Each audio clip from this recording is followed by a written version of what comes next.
Баршаңызға сәлем, сіздермен Қадырбек Сағыныш. Бүгін өзімнің каналымда гуляштың жасалу жолымен бөлісетін боламын. Дәмі өте ерекше болып шығады. Ендеше осы видеоны соңына дейін қараңыздар. Қажетті ингредиенттерді толықтай описаниеге жазып кетемін. Ең алдымен бізге сиырдың еті қажет болады. Видеодағыдай етіп турап шығамыз.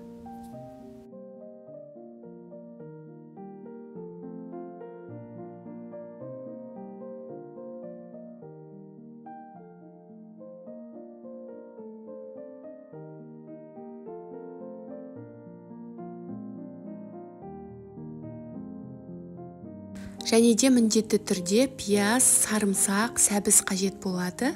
Пиязды видеодағыдай етіп кубиктап турап аламын.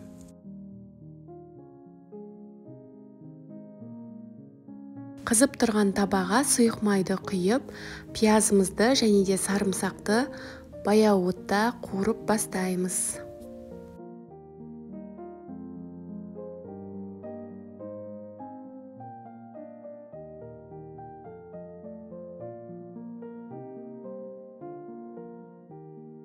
Осы аралықта мен сәбізді кубиктап турап дайындап аламын.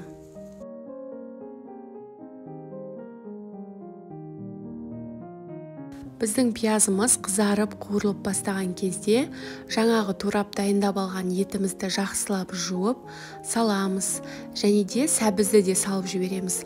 Барлығын жақсылап араластырып, баяу отта қуырамыз.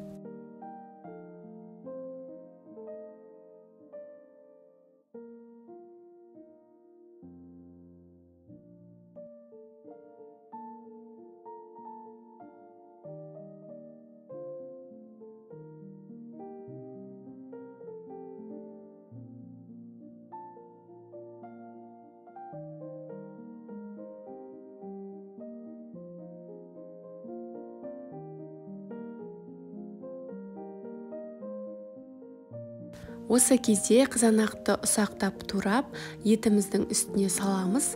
Жалпы бұл қызанақтың орнына томат пастасын қолдансаңыз да болады.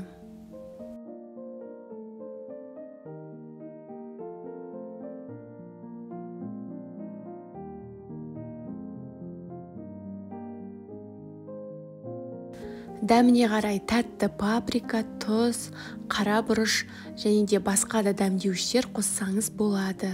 Жақсылап араластырамыз. Баяу отта шамамен 5-8 минут аралығында қуырып аламыз.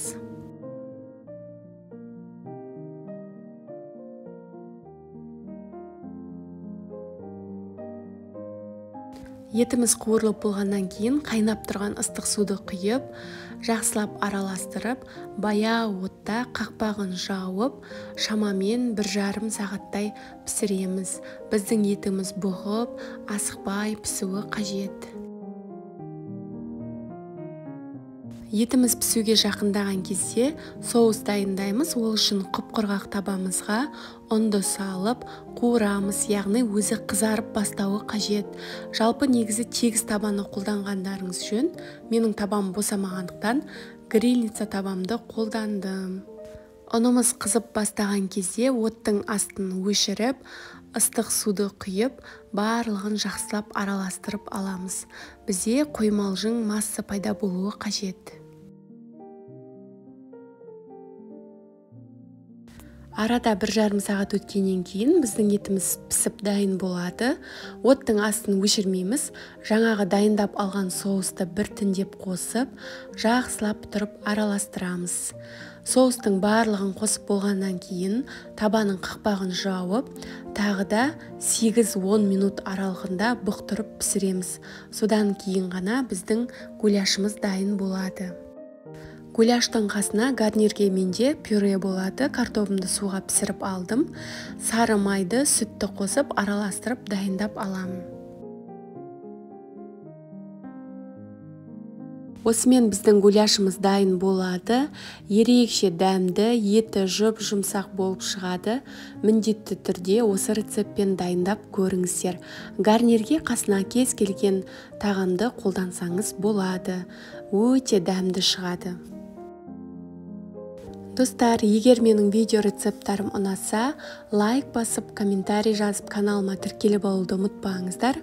Жұмасына 2-3 рет дәмді, ерекше рецепттармен бөлісемін.